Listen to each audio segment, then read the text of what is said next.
France Info. De la voie de garage à la voie royale, on n'en est pas encore là, mais l'apprentissage en tire en France de plus en plus. France Info voulait révéler ce matin progression spectaculaire, notamment dans les métiers de l'artisanat, plus 14% l'an dernier, et de plus en plus souvent des jeunes qui ont commencé une formation générale avant de se réorienter. Explosion ainsi du nombre d'inscrits en BTS, là c'est presque plus 70% dans cette rentrée. Bonjour Aurélien Cadiou. Bonjour. Vous êtes le président de l'Association nationale des apprentis de France, l'ANAF. Oui, l'image de l'apprentissage a vraiment changé, le tournant est pris.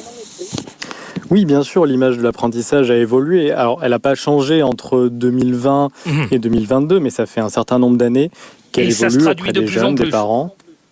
Et ça se traduit de plus en plus, et notamment avec l'essor de l'apprentissage dans le supérieur, où on peut montrer aux jeunes et aux parents qu'on peut faire de l'apprentissage et aller jusqu'à un bac+5, comme un diplôme d'ingénieur, tout en faisant de l'apprentissage. C'est l'alternance, de plus en plus généralisée pour tout type de métier. Oui, tout à fait. On peut faire de l'apprentissage pour quasiment tous les types de métiers et ça se fait de plus en plus. Il y a des secteurs qui étaient peu ouverts, comme le secteur de la santé et du social, qui s'ouvrent de plus en plus à la formation par apprentissage. Et le côté vu à la télé, visiblement, ça marche aussi pas mal. Des secteurs comme la pâtisserie. Oui, ça marche. Alors en fait, il y a une problématique en France et qui persiste, c'est l'orientation des jeunes, c'est la découverte et la connaissance des métiers. Et donc forcément, tout ce qui se passe à la télé ou par les réseaux sociaux, ça touche les jeunes. Donc forcément, c'est ces métiers-là qui sont très télévisuels qu'on voit à la télé. Et donc du coup, les jeunes se sentent attirés par ces métiers. Mais en fait, la problématique vient surtout que les jeunes méconnaissent les métiers et donc sont attirés par les métiers qu'ils voient au quotidien, les métiers des parents ou les métiers qu'on voit dans la rue, etc. ou à la télé. Alors vous soulignez, et à juste titre évidemment, l'apprentissage dans le supérieur. Il y a des parcours qu'on voit de plus en plus aujourd'hui, de personnes, de jeunes gens qui ont eu le bac, commencé parfois en fac, se réorientent, on se rend compte qu'on veut quelque chose de plus concret, en fait. Oui, exactement. En fait, ça rejoint ce que je disais juste avant. Il y a une problématique de l'orientation en France, où on a besoin d'orienter tous les jeunes, et il y a quand même quelque chose qui persiste, c'est de dire, si un jeune est bon à l'école, je ne l'oriente pas vers l'apprentissage. Je vais l'orienter vers les filières classiques qui vont permettre d'accéder plus rapidement, plus facilement à du bac+5, à du supérieur. Alors qu'il y a certains jeunes qui, dès le collège, finalement, sont attirés par un métier ou pourraient être attirés par un métier malgré leur niveau scolaire très bon et pourraient se former et trouver un emploi d'ici 2 ans plutôt que faire 3 années d'études pour finalement se réorienter, faire 2 ans d'apprentissage pour trouver finalement leur métier. Il y a cette problématique que l'on voit encore où dans les collèges et dans les lycées, tous les jeunes qui ont un bon niveau scolaire, on ne va pas les orienter vers l'apprentissage, on va plutôt les pousser à faire des études longues. Oui, ça c'est peut-être les parents à prendre en compte aussi, c'est pas encore rentré complètement dans les mœurs. Mon enfant est bon élève, a des très bons résultats, il va continuer dans la voie générale classique. Et oui, non mais c'est certain que quand on est parent et que son enfant a des bonnes notes, on a envie forcément de le pousser à aller plus loin.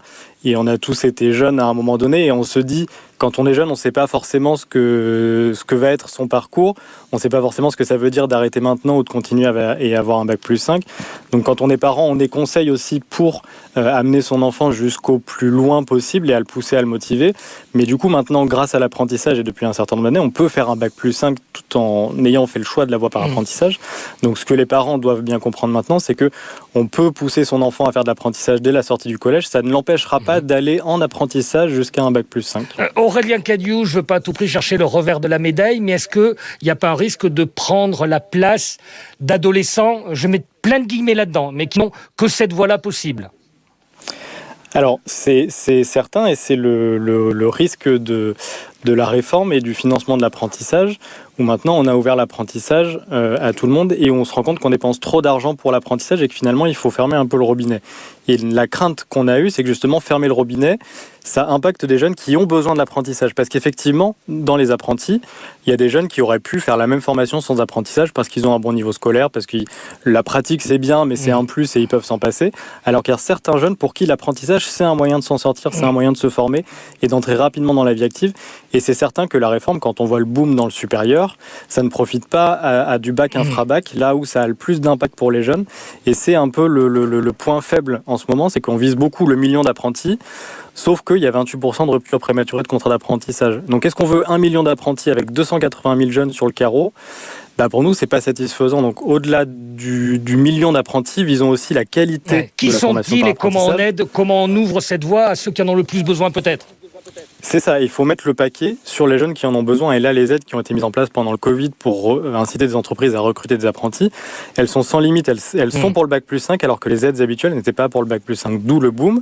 Mais il faut il faut mettre le paquet là où c'est nécessaire, là où c'est utile, et donc sur le bac infra-bac, là où on a des jeunes décrocheurs et qui ont besoin d'être accompagnés, et aussi sur des petites entreprises qui, elles, ont moins le budget que des grosses entreprises pour prendre un apprenti. Merci infiniment Aurélien Cadiou, président de Merci à vous. l'Association nationale des apprentis de France.